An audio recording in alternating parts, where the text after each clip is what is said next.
함께 보실 하나님의 말씀은 요한복음 15장 10절과 11절 말씀입니다. 10절 11절 함께 읽겠습니다. 시작. 내가 아버지의 계명을 지켜 그의 사랑 안에 거하는 것 같이 너희도 내 계명을 지키면 내 사랑 안에 거하리라. 내가 이것을 너희에게 이름은 내 기쁨이 너희 안에 있어 너희 기쁨을 충만하게 하려 함이라. 아멘.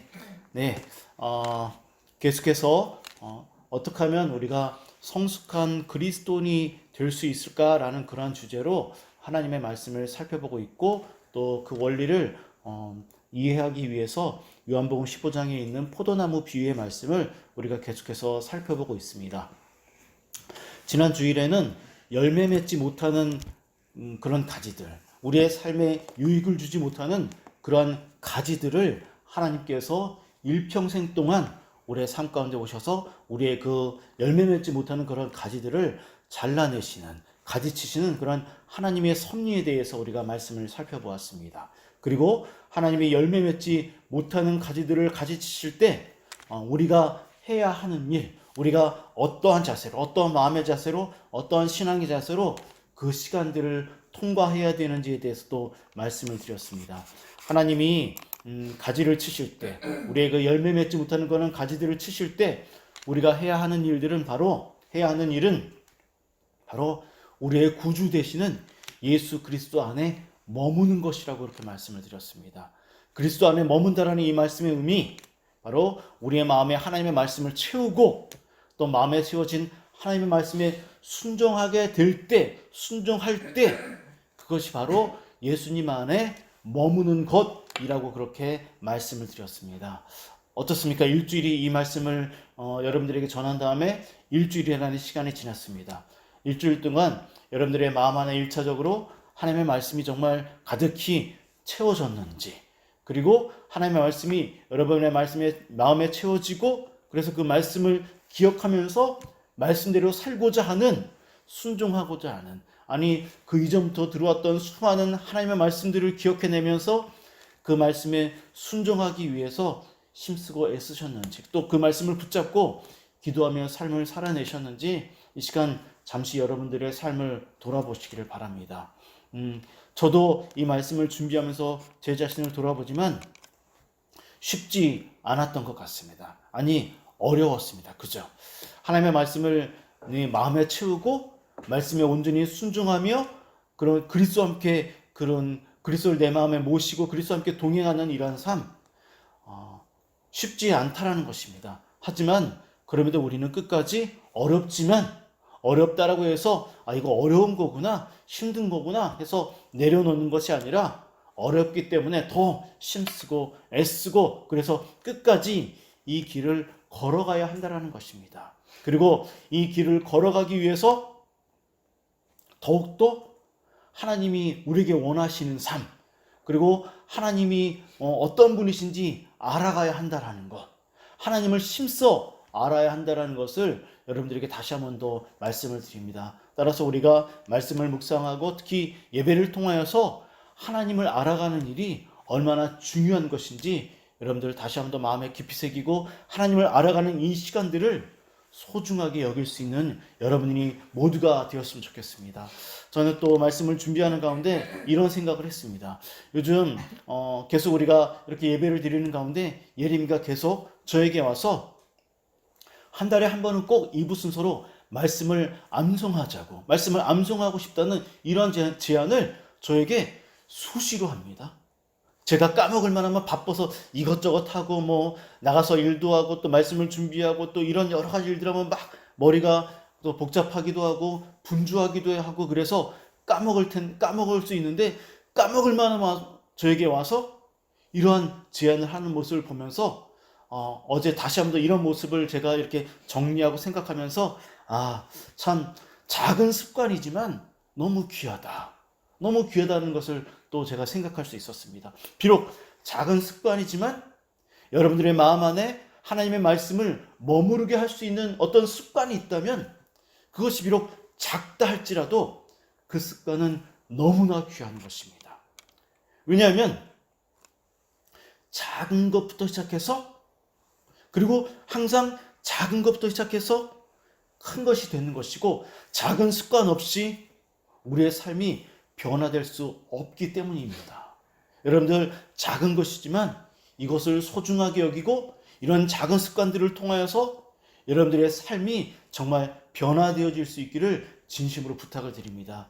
제가 오늘 전하려고 하는 하나님의 말씀도 바로 작은 습관으로부터 이 말씀이 우리의 삶에서 녹아져야 한다는 것이죠. 그래서 여러분들이 정말 이 작은 습관들을 귀하게 여기고 또 힘쓰고 또 기억해내며 그 삶을 살아낼 수 있는 여러분들이 되기를 다시 한번 더 부탁을 드립니다. 이제 말씀을 전하도록 하겠습니다. 제가 오늘 전하려고 하는 하나님의 말씀은 바로 이 순종을 통해서 예수님이 우리 안에 머무르실 때 과연 우리 안에 어떤 일이 벌어지는가라는 것입니다. 왜 예수님이 우리에게 이렇게 우리 안에 머무시려고 하고 또 우리에게 순종을 요구하시는지, 그 순종을 통하여서 과연 우리에게 어떤 것들이 벌어지기를 원하시는지 그 어떤 상황들을 좀 살펴보려고 하는 것이죠. 우리가 순종을 하게 될 때 하나님만 기뻐하시는 것이 아니라는 것입니다. 이 순종을 통해서 또 우리가 예수님 안에 머물게 될 때 우리 안에도 복된 일들이 일어나기 때문에, 우리 안에 정말 유익한 일들이 일어나기 때문에 하나님이 우리에게 순종해라, 내 안에 머물러라 라고 이렇게 말씀하고 계신다는 것입니다. 그럼 우리 한번 살펴보도록 할 텐데, 다 함께 요한복음 15장 11절 말씀을 읽어보도록 하겠습니다. 11절입니다. 시작.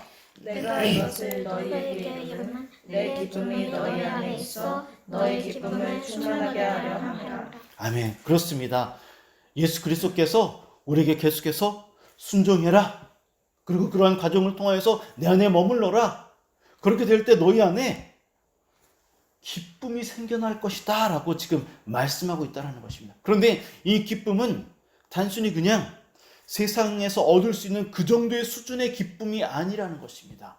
이 기쁨은 바로 예수 그리스도께서 누리시는, 예수 그리스도께서 맛보시는 그 어디서도 느낄 수 없는 참된 기쁨, 오직 신적인 기쁨, 예수님만이 누리시는 그 기쁨을 우리도 누릴 수 있게 해주시겠다라고 말씀하시는 것입니다. 그래서 우리로 하여금 계속해서 순종하라, 이 말씀을 지켜라, 내 안에 거하라 라고 이렇게 말씀하신다는 것입니다.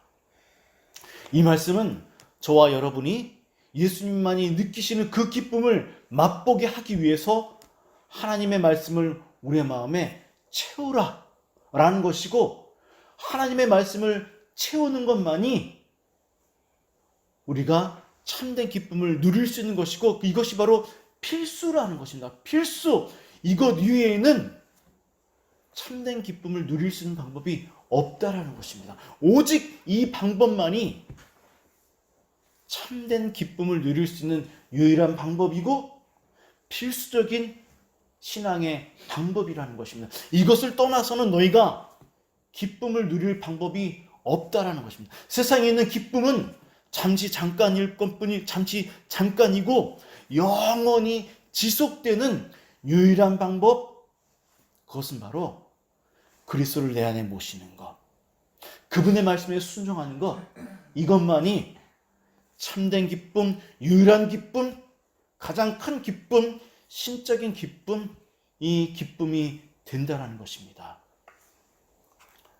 우리가 원하는 기쁨은, 우리가 날마다 찾는 그 기쁨은 오직 예수 그리스도 안에 보화처럼 숨겨져 있다는 것을 지금 예수 그리스도께서 우리에게 말씀하고 계신다는 것입니다.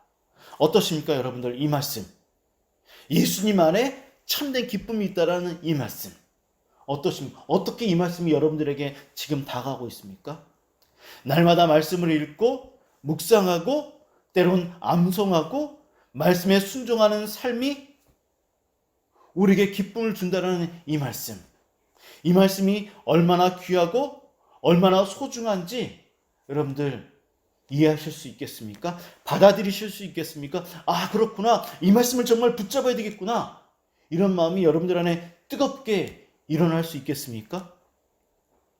요한복음 15장 11절에서 말씀하고 있는 것처럼 참된 기쁨을 맛보기 위해서는 날마다 꾸준히 하나님의 말씀을 묵상하는 것 이외에는 다른 방법이 없다라는 것입니다.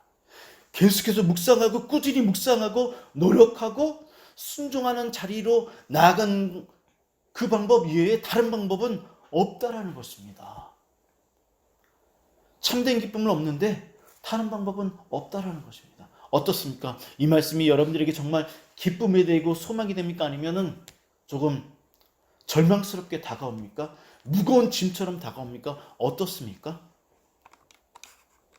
다른 방법이 없기 때문에 그리스도를 내 안에 모시기 위해서 날마다 자기 자신과 싸워야 하는 이 신앙의 삶, 이 큰 산을 넘어가야만 기쁨이 있다라는 이 말씀이 여러분들의 마음에 깊이 다가오십니까?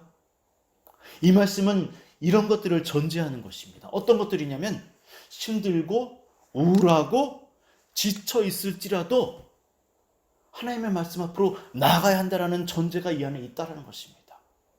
그런데 안타깝게도 저도 그렇습니다.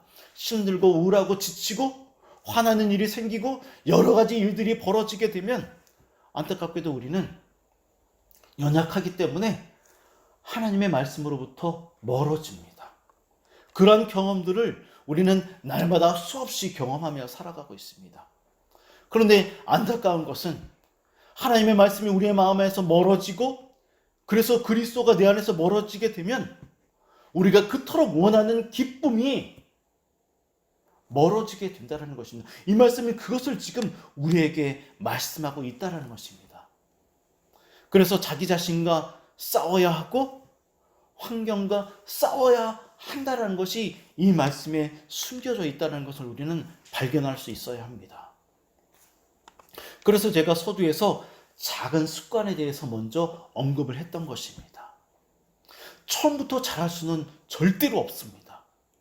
절대로 처음부터 잘할 수 없습니다.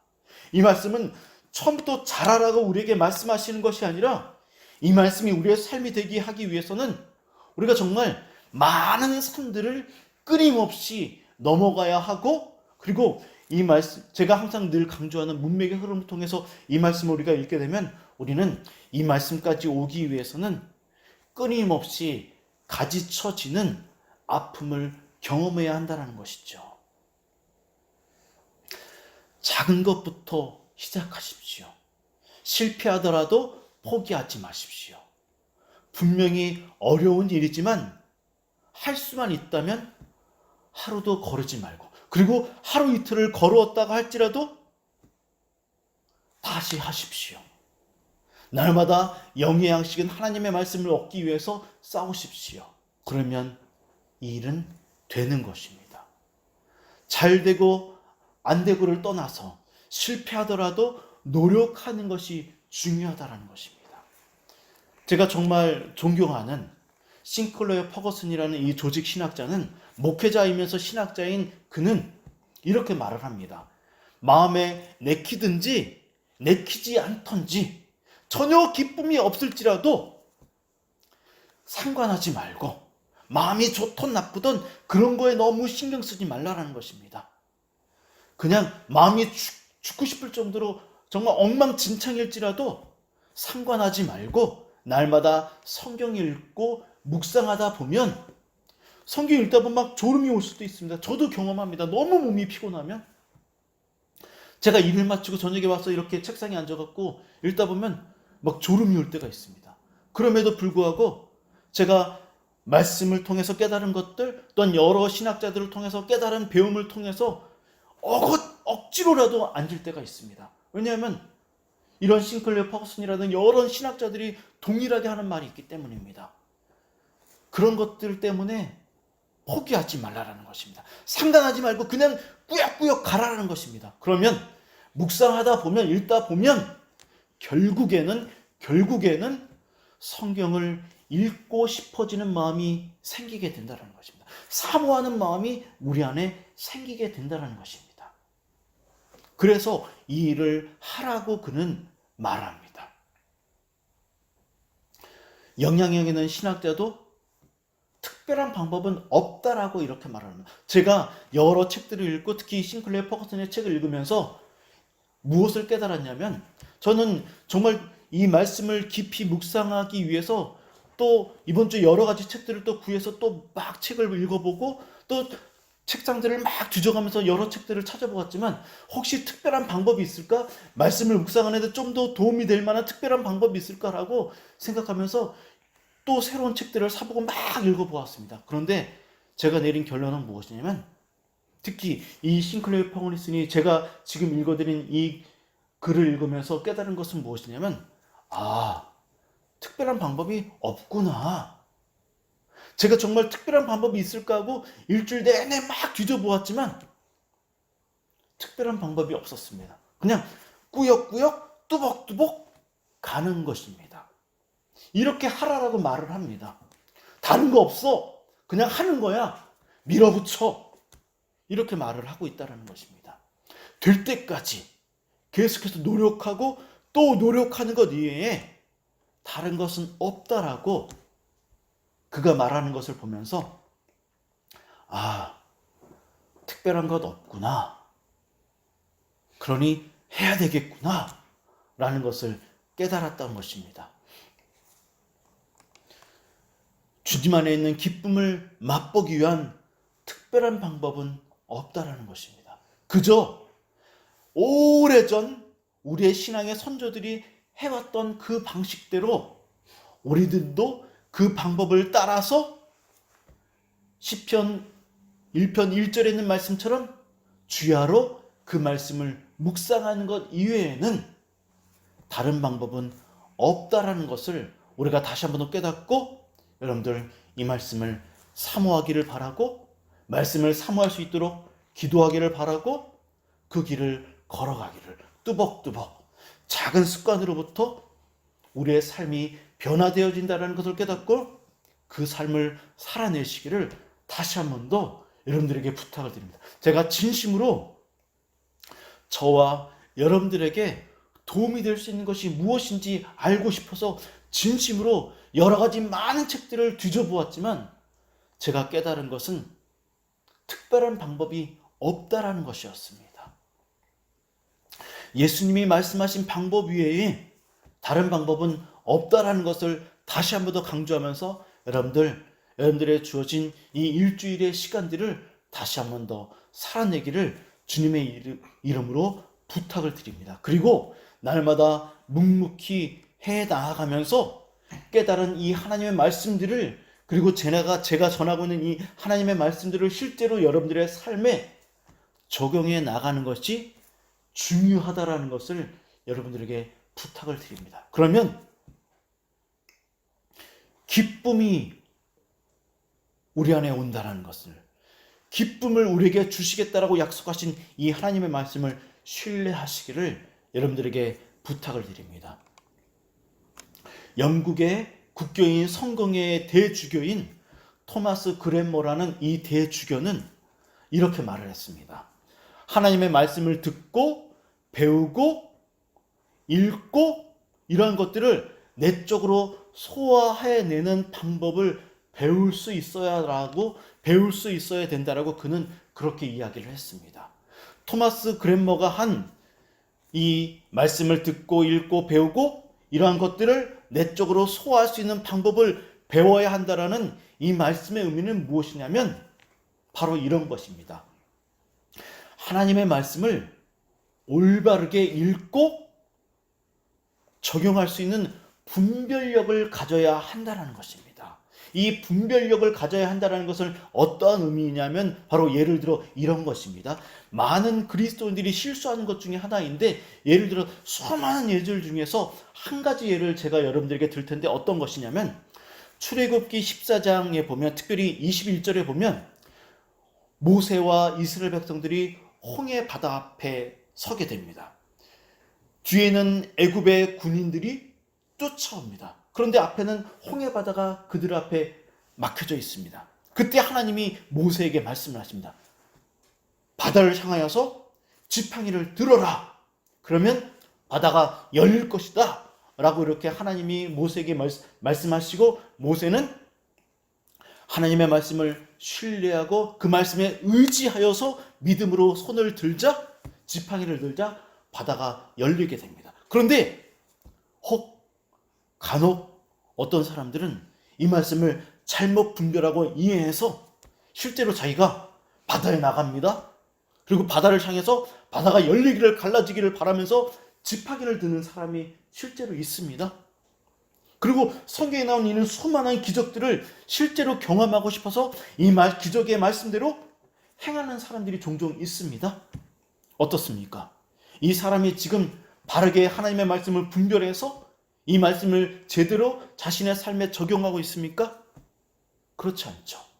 출애굽기 14장에 나와 있는 이 말씀의 의미를 우리가 바르게 분별하고 적용하기 위해서는 이 말씀을 어떻게 이해해야 하냐면은 이런 것입니다. 아무리 극한 상황이 올지라도 끝까지 하나님을 신뢰하고 의지하고 의존하고 하나님을 믿어야 한다는 것이 이 말씀이 우리에게 주는 교훈이겠죠. 우리가 적용해야 되는 말씀의 요지겠죠. 그런데 안타깝게도 우리는 이 하나님의 말씀을 올바로 분별하는 분별력이 부족할 때가 있다라는 것입니다. 그래서 토마스 그랜머가 이렇게 올바로 분별할 수 있는 이 분별력을 우리의 삶에서 날마다 훈련을 통하여서 배워야 한다라고 그렇게 이야기를 했던 것입니다. 디모데후서 2장 15절 말씀을 보면 이렇게 말씀을 하고 있습니다. 너는 진리의 말씀을 올바로 분별해라 라고 이렇게 말씀을 하고 있습니다. 하나님의 말씀을 올바로 분별하라라는 이 말씀의 의미는 무엇이냐면 하나님이 의도하신 대로 하나님이 전하시고자 하시는 대로 하나님의 의도하시는 방식대로 하나님의 말씀을 읽어야 하고 이해해야 한다. 그래야지만 이 말씀을 바르게 제대로 우리의 삶에 적용할 수 있다라는 것이 디모데후서 2장 15절이 기록한 너는 진리의 말씀을 옳게 분별해라 라는 말씀의 의미입니다. 만약 하나님이 의도하신 대로 말씀을 받아들이지 못하면 우리는 잘못된 신앙으로 빠질 수 있고 실제로 너무나 많은 사람들이 잘못된 신앙으로 빠지고 있는 것을 저는 보아왔습니다. 그래서 우리는 하나님의 말씀을 읽을 때 항상 때로는 긴장하고 조심스럽게 말씀을 읽어야 하는데 그러면 우리는 말씀을 읽을 때 어떤 부분을 가장 중요하게 여겨야 하는가? 제가 늘 여러분들에게 강조하는 문맥의 흐름입니다. 문맥의 흐름. 문맥의 흐름을 따라서 말씀을 읽게 되면 최소한 우리는 곁길로 빠질 수 있는 것을 방지할 수 있다는 것입니다. 물론 역사적으로, 문법적으로, 신학적으로 많은 것들을 구비해서 말씀을 읽어내야 하지만 목회자가 아닌 이상 어떻게 우리가 신학적으로, 역사적으로, 문법적으로 이런 많은 것들을 구비해서 겸비해서 말씀을 읽을 수가 있습니까? 일반 성도들이 그래도 그나마 안전장치를 취하고 말씀을 안전하게 읽을 수 있는 방법은 바로 문맥의 흐름을 통해서 말씀을 읽는 것입니다. 드라마를 볼 때 전주에 어떤 드라마 스토리가 있었는지 그 스토리를 이해한 상태에서 드라마를 보는 것과 그렇지 않고 드라마를 보는 것은 큰 차이가 있는 것과 동일한 것입니다.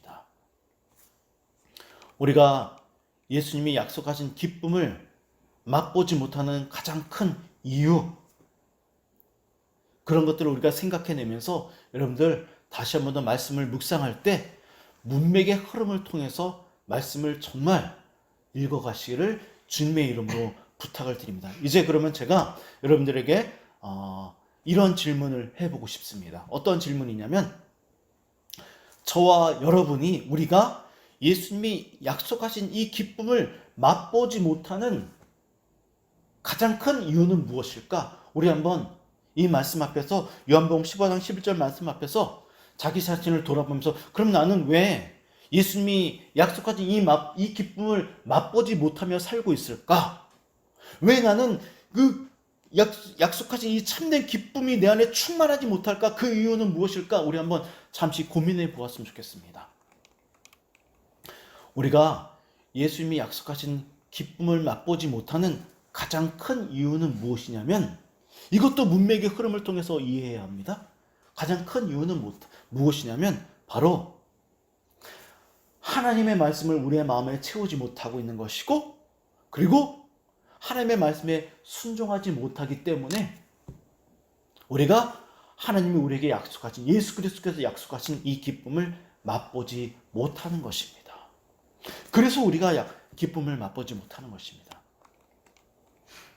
싱클레어 퍼거슨은 수많은 그리스도인이 하나님의 말씀에 순종하지 못하는 이유에 대해서 이렇게 진단을 내리고 있습니다. 잘 들어보십시오. 많은 그리스도인, 저와 여러분들이, 우리 많은 그리스도인들이 하나님의 말씀에 순종하지 못해서 기쁨을 맛보지 못하는 이유에 대해서 그가 진단을 내렸는데, 그 이유는 무엇이냐면 바로 하나님의 말씀으로 훈련되지 못하는 이유는 무엇이냐면 하나님의 말씀에 이끌려가지 못하고 자신의 감정, 자신의 의지, 자신의 생각, 특별히 자신의 감정에 붙들려서 이끌려서 따라가기 때문에, 살기 때문에 이 기쁨을 맛보지 못한다라고 그는 그렇게 진단을 내렸습니다. 그리스도인이 하나님의 말씀에 영향을 받지 못하고 자신의 감정에 너무나 영향을 받기 때문에 기쁨을 맛보지 못하고 더 큰 어려움을 경험하게 된다라고 그는 분명하게 진단을 내리고 있다는 것입니다. 저는 말씀을 준비하면서 싱클레어 퍼거슨이 내린 진단을 읽으면서 그가 내린 진단 앞에서 곰곰이 생각해 보았습니다. 그가 내린 진단이 정말 맞을까? 맞는 것일까? 내가 그의 글을 받아들여도 될까? 진지하게 고민해 보았습니다. 그랬더니만 그가 내린 진단이 맞다라는 것을 깨달을 수 있었습니다. 그래서 그의 진단을 반박할 수 없었고 받아들일 수밖에 없었습니다. 저는 그가 내린 진단을 계속해서 생각해 보았습니다. 그리스도인은 하나님의 말씀을 따라서 살아가야 하고 하나님의 뜻을 따라서 선택해야 되고 그 삶을 살아내야 하는 사람들입니다. 하지만 저도 그렇고 우리 모두는 대부분 다 자신의 감정을 따라서, 감정에 충실해서 그 감정을 따라 살아가고 감정대로 생각하고 감정대로 말을 하고 감정대로 선택을 한다는 것입니다. 그래서 우리가 기쁨을 맛보지 못한다는 그의 진단은 맞다라는 것이죠. 우리의 감정과 욕구는 결코 우리를 바른 길로 인도해내지 못한다라는 그런 진단을 제 자신도 내릴 수 있었습니다. 제가 그의 진단을 보면서 왜 감정을 따라가면 우리가 기쁨을 맛보지 못하지? 라고 고민을 하면서 그래, 맞아. 감정을 따라 우리가 무엇인가를 선택하고 취하게 되면 그래, 그것은 결코 우리를 바른 길로 인도해 가지 못하지 라고 저도 그런 진단을 내릴 수 있었습니다. 감정은 언제나 자신의 감정에 충실하기 때문에 하나님이 원하시는 것을 선택하지 못하게 한다는 것입니다. 이런 상황들을 고려해 볼 때 열매를 맺어야 하는 그리스도인의 삶이 힘든 거구나, 어려운 거구나, 고된 거구나, 그러한 결론에 도달할 수 있었습니다. 이것은 분명히 어렵습니다. 그래서 우리는 성공하는 것보다 실패하는 날이 더 많을 수밖에 없습니다. 하지만 그럼에도 불구하고 그것에 너무 매몰되지 말고 상관하지 말고 그냥 가라고 그가 이야기하는 것을 다시 한 번 더 여러분들에게 강조하면서 부탁을 드립니다. 다음 주일에 저는 이 문제를 좀 더 심도 있게 여러분들과 말씀을 나누려고 하는데, 우리가 이런 여러 가지 상황들 앞에서도 온전히 이 하나님의 말씀을 붙잡지 못하는 더 근본 이유가 있는데, 그것은 무엇이냐면 우리가 이 말씀을 통해서 하나님이 우리에게 기쁨을 주신다라고 하는 이 약속의 말씀을 온전히 신뢰하지 못하고 확신을 갖지 못하기 때문에 우리가 이 말씀을 붙잡지 못한다라는 것입니다. 정말 우리가 이 말씀을 신뢰하고 확신한다면 실패할지라도 이 말씀을 붙잡을 수 있는데, 더 급하고 더 중요한 일이 있기 때문에, 더 확실한 일이 있기 때문에 우리가 이 하나님의 말씀을 신뢰하지 못하고 확신하지 못한다라는 것입니다. 여러분들, 이번 한 주간 동안 이런 여러 가지 상황들을 고려해 보면서 나는 얼마나 하나님의 말씀을 신뢰하는가, 확신하는가, 내가 얼마나 이 말씀을 사모하는가, 여러분들 자신을 돌아볼 수 있는 일주일이 되시기를 바랍니다. 그러면서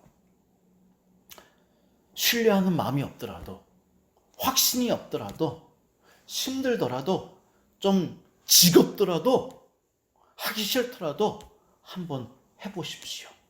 그러면 하나님이 여러분들의 마음에 오셔서 여러분들 마음을 녹이시고 깨닫게 하시고 작지만 기쁨을 주실 것입니다. 이 부분을 소망하면서 다시 한번 더 도전할 수 있는 여러분들 모두가 되시길 바라고, 우리 한번 이때마다 예수 그리스도, 우리를 온전하게 하시는, 믿음의 주여 우리를 또 온전하게 하시는 예수 그리스도를 계속해서 바라보면서 그분이 기쁨을 얻기 위해서 십자가를 선택하신 그분을 바라보면서 우리도 그분 앞에서 겸손히, 힘들지만 어렵지만 억지로라도 그렇게 한번 일주일을 살아내는 여러분들 되시기를 주님의 이름으로 부탁드립니다. 다 함께 기도하도록 하겠습니다.